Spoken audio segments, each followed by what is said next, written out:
nyo ng masyadong mataba, so itry nyo to. Paniguradong uulit-ulitin nyo ang pagluluto nito. Sisig giniling ang ating ginamit. Ayan na po, itry nyo. Yan ang konting-konting mantika lang. Konting mantika lang. Then, nasa sa inyo kung gusto nyong igisa ng bawang o sibuyas. Ako kasi mas gusto ko siya igisa para mawala yung langsa. Lagyan natin ng pulang sibuyas. Magluluto kayo na yung authentic sisig na talaga. Kailangan nyo ng maskara. Papakuluan pa ninyo yan. Iihaw ninyo or i-prito pa ninyo. So ito, pantamad na sisig at saka siguradong makakain lahat kasi walang mga taba. So ayan lang. So, nasa sa inyo kung gusto niyo timplahan ng asin, ng ano, pero mamaya kasi may sauce na yan, may lalagay tayong sauce, yung sisig sauce niya. Kaya, sigurado hindi na kailangan. Pero nasa inyo, kung gusto niyo lagyan ng bechin, nasa sa inyo yan. Ako kasi, hindi ako naglalagay ng bechin eh. So, mas maganda kung yung kawali nyo ay non-stick kasi hahayaan natin yan siyang matuyo dyan. Matuyo lang ng pusa yung karne. Pabayaan lang muna natin siyang matuyo yung karne. So, tatakpan natin siya.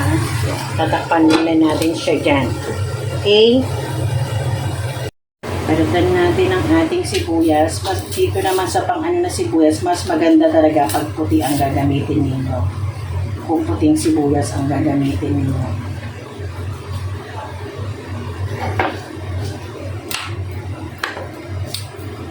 Anong masasabi niyo sa kutsilyo ko? Kaya huwag kayong mas madaming sibuyas, mas masarap. Yes, dalawang sibuyas. Mas madaming sibuyas, mas masarap. Nakakatakot yung kutsilyo ko. Kaya dahan-dahan lang ako kasi nakakatakot yung kutsilyo ko.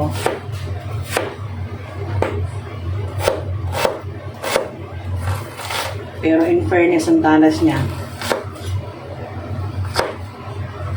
In fairness, ang talas-talas niya. Dahan-dahan lang ako sa kutsilyo ko kasi natatakot ako. Baka matapyasan ako ng daliri.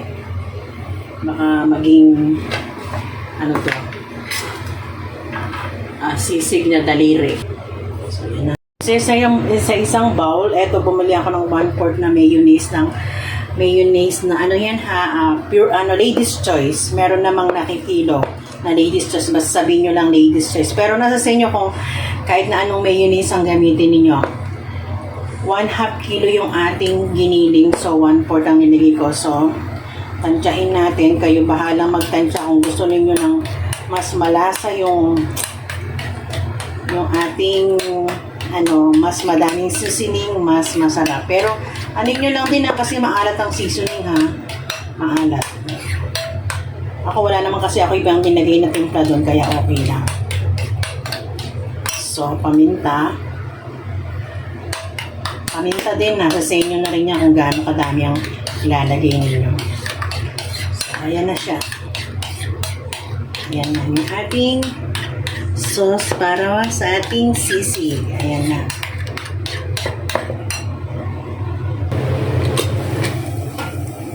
So, ayan na siya. Tuyot na, di ba? Walang kamanti-mantika. O, di ba? Wala siyang kamanti-mantika. Yan, pag ganyan na, ayan. So, tabi lang natin. Siyempre, ang hindi lang natin ginaya dyan ay yung karne na ginamit. Pero, siyempre, gagamitin pa rin natin yung procedure ng sisig. So, magigisa tayo ng butter. Maglalagay tayo ng butter dyan.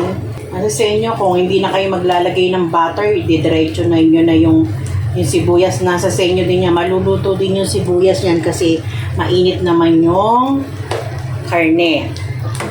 Pero ako, gusto kong maglagay ng butter. So, it's okay lang po yan. Okay lang yan. Hindi ko na tinanggal yung karne kasi madami pang trabaho. Tatanggalin ko yung karne, babalik ko din agad. So, hinayaan ko na lang siya dyan. Nasa sa inyo yan kung gusto yung tanggalin yung karne. So, ilagay na natin yung hiniwa nating sibuyas. Ayan. Ginawa ko ng 3 yung sibuyas. Tinatlo ko na yung sibuyas kasi mas maraming sibuyas, mas masarap kasi manamis-namis din po yung sibuyas. Kaya okay lang yan. Hindi yan. Kung mas nakakaluwag-luwag kayo, mas gusto nyo ng maraming sibuyas, mas okay. So, pwede nyo na yung haluin. Hayaan nyo lang munang maluto na. Na-imagine nyo na ba, di ba? Anong pinagkaiba niyan sa sisig? Wala lang siya masyadong taba. Pero, ayan. So, ilagay na rin natin yung ating sauce. Nasa sa inyo kung gusto nyo maglagay ng asukal, kung gusto nyo ma-achieve yung manamis-namis na sisig. Nasa sa inyo po yan. Pero ako, dinagdagan ko na lang ng sibuyas kasi ang sibuyas ay manamis-namis din yan. So, ayan na. Ayan na ang ating sisig. Yee! Parang nakulangan ako. Sinasabi ko sa inyo, kanya-kanya po tayo ng timpla ha. Basta sa panimpla, kanya-kanyang diskarte na yan. Kasi yung iba gusto malasa, yung iba gusto maalat-alat.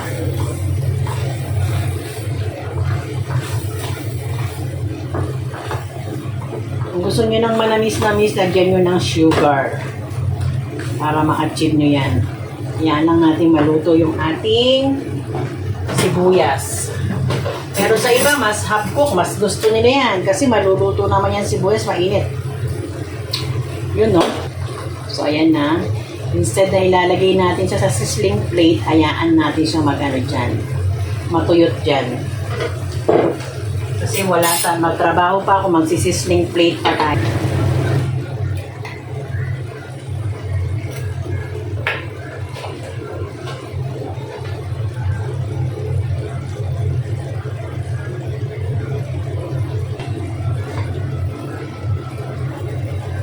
Lagay natin yung sili, chicharon.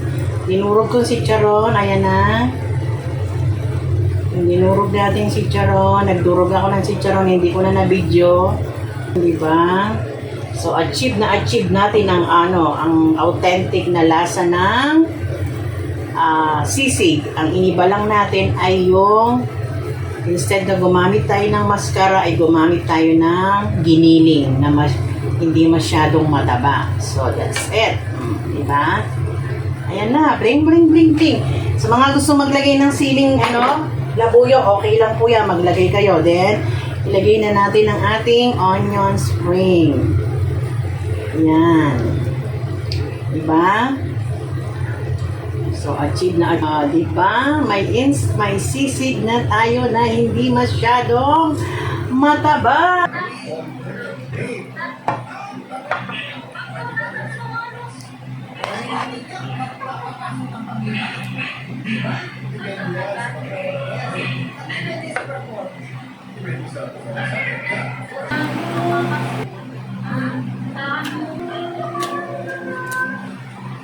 Aba.